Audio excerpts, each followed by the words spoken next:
सभी को जय मसीह की। हम परमेश्वर का दिल से धन्यवाद करें कि परमेश्वर ने अभी तक हमें जीवित रखा है, सुरक्षित रखा, हमारी हर ज़रूरतों को पूरा किया है। हम परमेश्वर का दिल से धन्यवाद करें। एक वचन से अपना और जितने लोग इस वीडियो को देखते हैं सभी का ध्यान परमेश्वर की ओर केंद्रित करना चाहूँगा। एक वचन है 2 कुरिन्थियों उसका 2 ही अध्याय और उसकी 10 आयत। इसमें लिखा है, जिसको तुम क्षमा करते हो उसे मैं भी क्षमा करता हूँ, क्योंकि मैंने भी जो कुछ क्षमा किया है, यदि किया हो तो तुम्हारे कारण मसीह की जगत में होकर क्षमा किया है। हालेलुया। धन्यवाद हो सर्वशक्तिमान दयालु पिता परमेश्वर। हम तेरा धन्यवाद करते हैं, तूने अभी तक हमें जीवित रखा है, सुरक्षित रखा, हमारी हर ज़रूरतों को पूरा किया है। हम पिता परमेश्वर मिलकर एक मन होकर दिल से पिता परमेश्वर तेरा धन्यवाद करते हैं। पिता परमेश्वर तूने कहा है, बोलने वाले तुम नहीं, बोलने वाला मैं। पिता परमेश्वर मेरी जुबान से जो भी शब्द निकला है किसी के दिल पर ठेस पहुंचाने वाला नहीं, बल्कि इस वचन के द्वारा पिता परमेश्वर वो अपने आप को बदलने वाले हो सकें। हमारे दिलों को, हमारे गलों को और हमारे पिता दिमागों को खोल, ताकि हम खुलकर तेरे वचन को ग्रहण कर सकें और अपने स्वभाव को बदल कर दूसरों को बदलने में सक्षम हो सकें। मांगते यीशु के नाम से, आमीन। हालेलुया।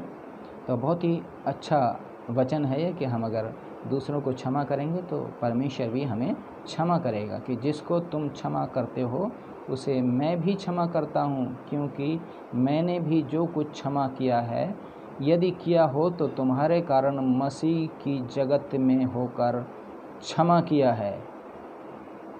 मसीह में होकर क्षमा किया है। इसलिए हम परमेश्वर में मजबूत बने रहें, परमेश्वर में प्रार्थना करते रहें, परमेश्वर की पवित्र आत्मा में प्रार्थना करते रहें और हिम्मत ना हारें, एक दूसरे के लिए प्रार्थना करें। एक वचन और पढ़ के बंद करूँगा। इसमें लिखा है 2 कुरिन्थियों उसका 3 अध्याय। इसमें लिखा है, यह प्रकट है कि तुम मसीह की पत्री हो। तुम मसीह की पत्री बोला है जो मसीह लोग हैं, कि यह प्रकट है कि तुम मसीह की पत्री हो, जिसको हमने सेवकों के समान लिखा है, जिसको हमने सेवकों के समान लिखा है, और जो स्याही से नहीं, इंक से नहीं, जीवते परमेश्वर के आत्मा से, परंतु जीवते परमेश्वर के आत्मा से, पत्थर की पट्टियों पर नहीं, परंतु हृदय की मांस रूपी पट्टियों पर लिखी है। हालेलुया। तो इसलिए हम वचनों को अपने मांस रूपी पट्टियों पर लिखें, इसको पढ़ें, पढ़ के सुन के इसके ऊपर ध्यान करें, आत्मिक होकर अपने जीवन को बिताएं। एक बारी फिर इसको रिपीट करना चाहूँगा कि यह प्रकट है कि तुम मसीह की पत्री हो। यह प्रकट है कि तुम मसीह की पत्री हो, जिसको हमने सेवकों के समान लिखा है, और जो स्याही से नहीं, परंतु जीवते परमेश्वर के आत्मा से, पत्थर की पट्टियों पर नहीं, परंतु हृदय की मांस रूपी पट्टियों पर लिखी है। हालेलुया।